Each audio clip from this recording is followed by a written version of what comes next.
হয়, আছে গৰু নাবাই হাল হোৱাতকৈ নোহোৱাই ভাল। কেৱল বেনাৰ পোষ্টাৰ আৰু ওখ ওখ অট্টালিকা সাজিয়েই নিজৰ দায়িত্ব সামৰিছে চিকিৎসা বিভাগে। আৰু এয়া আমি এইবাবেই কৈছোঁ কিয়নো বৰ্তমান উপস্থিত আছোঁ দক্ষিণ কামৰূপৰ পলাশবাৰী বিধানসভা সমষ্টিৰ অন্তৰ্গত জিয়াকুৰ অঞ্চলত। আৰু মোৰ পিছফালে থকা এই যি মোৰ কেমেৰা সহযোগীয়ে বৰ্তমান দেখুৱাই আছে জিয়াকুৰ ৰিজাৰ্ভ আদৰ্শ চিকিৎসালয়, আৰু এয়া জিয়াকুৰত আছে বৰ্তমান পলাশবাৰী সমষ্টিৰ অন্তৰ্গত জিয়াকুৰ অঞ্চলত এই আদৰ্শ চিকিৎসালয়খন নিৰ্মাণ কৰা হৈছিলে।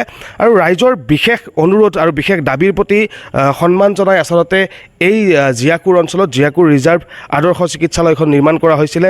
বৰ্তমানৰ মুখ্যমন্ত্ৰীৰ যি প্ৰথম কাৰ্যকালতেই এই জিয়াকুৰ ৰিজাৰ্ভ আদৰ্শ চিকিৎসালয়খন ইয়াতে নিৰ্মাণ কৰা হৈছিলে। কিন্তু বৰ্তমান সময়ত যেন এক প্ৰকাৰ ক'ব লাগিব যেন কেৱল বেনাৰ পোষ্টাৰতহে সীমিত আছে এই চিকিৎসালয়খন। কিয়নো এয়া মই দেখুৱাবলৈ অনুৰোধ জনাইছোঁ সহযোগীক জিয়াকুৰ ৰিজাৰ্ভ আদৰ্শ চিকিৎসালয়ৰ এয়া এখন ফলক লগোৱা আছে। এই ফলকখনৰ যদি মন কৰে ২ নম্বৰ যি অনুচ্ছেদ তাতেই লিখা আছে জৰুৰীকালীন দৈনিক ২৪ ঘণ্টীয়া চিকিৎসা সেৱা উপলব্ধ হ'ব লাগে এইখন হাস্পাতালত।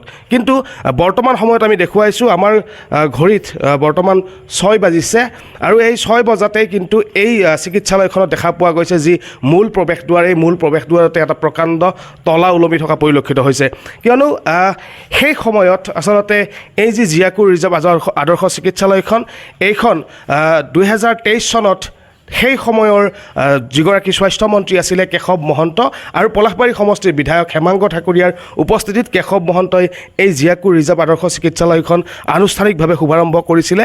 তাৰপিছতে মই আৰু এফালে আহিছোঁ, মই এটা আৰু ঠাইত লিখা আছে যে ইয়াতে এম্বুলেন্স ৰখা ঠাই, কিন্তু বৰ্তমান সময়ত দেখুৱাইছোঁ যে এম্বুলেন্সৰ পৰিৱৰ্তে এই অঞ্চলত মোৰ যদি সতীৰ্থ সহযোগীয়ে যদি পাৰে তেতিয়াহ'লে মই ইয়াৰ তলফালে দেখুৱাবলৈ অনুৰোধ জনাম যে বৰ্তমান সময়ছোৱাত এই দিনৰ ভাগত ইয়াতে কেৱল গৰুৰ গোবৰ, ছাগলীৰ গোবৰৰ সমস্ত ইয়াতে বৰ্তমান আছে আদৰ্শ চিকিৎসালয়খনত। কিন্তু য'ত লিখা আছে এম্বুলেন্স ৰখা ঠাই তাত কিন্তু এম্বুলেন্স পাবলৈ নাই। আৰু য'ত ২৪ ঘণ্টাই জৰুৰীকালীন চিকিৎসা সেৱা উপলব্ধ হ'ব লাগে তাত কিন্তু এগৰাকীও বৰ্তমান চিকিৎসক বা চিকিৎসাকৰ্মী নাইবা কোনো ধৰণৰ চতুৰ্থ বৰ্গৰ কৰ্মীও কিন্তু এই অঞ্চলত বৰ্তমান এইখন হাস্পাতালত পাবলৈ নাই। আৰু এই মুহূৰ্তত দাদা এগৰাকী আছে, ইয়াৰে স্থানীয় দাদা এগৰাকী আছিলে, তেখেতে আচলতে এই চিকিৎসালয়খনলৈকে আপুনি নিজৰ সন্তানক আনিছিলে সম্ভৱতঃ। কি হ'ল, আপুনি যিহেতুকে ইয়াৰে স্থানীয় আৰু ইয়াতে আপুনি লৈ আহিছিলে নিজৰ সন্তানক চিকিৎসাৰ বাবে, আহি বন্ধ দেখিছে? বন্ধ দেখিছোঁ। এনেকুৱাই নেকি সদায়? নাই, এই পৰিৱেশটো সদায় এনেকুৱাই হৈছে।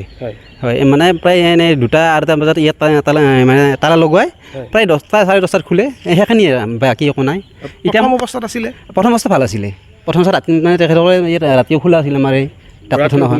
হয়, কিন্তু সেই কেইদিনমানৰ বাবে মাত্ৰ? কেইদিনমানৰ বাবে। এতিয়া সেই পৰিৱেশটো নাই, সেই পৰিৱেশ নাই। এতিয়া মোৰ ল'ৰাটোৰ মানে ইয়াত মানে যিহেতুকে এতিয়া একো মানে ব্যৱস্থাই নাই, এতিয়া মই প্ৰাইভেটত দেখাব লগা হৈছে। সন্মুখত থকা ফাৰ্মাচীত আপুনি বৰ্তমান ল'ৰাটো চিকিৎসা কৰিব লগা হয়। ডক্টৰ আগতে ৪-৫জন ডক্টৰ আছিলে, বৰ্তমান এজন আছে, আৰু সেইজনো পাবলৈ নাই সময়ত? নাই, সেইজনো নাই। এতিয়া চতুৰ্থ বৰ্গৰ কৰ্মচাৰী নাই, চকীদাৰ নাই? একো নাই ইয়াত মাত্ৰ ইয়াত মানে তালা লগাই আছে। ইয়াততো ফলকত লিখা আছে এম্বুলেন্স ৰখা ঠাই, ইয়াত এম্বুলেন্স আছেনে নাই? নাই, একো নাই। তো কি জনাব বৰ্তমানৰ মুখ্যমন্ত্ৰী মহোদয়ক বা আমাৰ পলাশবাৰী সমষ্টিৰ যিগৰাকী নৱনিৰ্বাচিত বিধায়কগৰাকী আছে তেখেতক কি জনাব? তেখেতসকলক আমি এটা কথাই আমি অনুৰোধ যেনে ইয়াৰে যাতে ওচৰ চুবুৰীয়া গোটেইখিনি লগতে মানে যিমান দূৰৰ পৰা মানে আগতে ইয়াত মানে পেচেণ্ট আহিছিলে, এতিয়া সেই পেচেণ্টখিনি নেক্সট গুৱাহাটী বা মিজে এনেকুৱা ধৰণত আমি যাব লগা হৈছে। ইমান ডাঙৰ এখন ইয়াত মেডিকেল হস্পিটেল থকাত যদি আমি সিমান দূৰত যাব লাগে, তাতকৈ এনেকৈ মানে নহয় ভাল আৰু এনেকুৱা পৰিৱেশটো মানে আমাৰ হৈছে ইয়াত। হয়, আমিও অনুৰোধ জনাইছোঁ নৱনিৰ্বাচিত পলাশবাৰী সমষ্টিৰ বিধায়ক হিমাংশু শেখৰ বৈশ্যৰ লগতে অসমৰ মুখ্যমন্ত্ৰী ডক্টৰ হিমন্ত বিশ্ব শৰ্মাক আমি অনুৰোধ জনাইছোঁ যে কেৱল আদৰ্শ চিকিৎসালয়খন কেৱল বেনাৰ পোষ্টাৰ বা ওখ অট্টালিকাতে সীমাবদ্ধ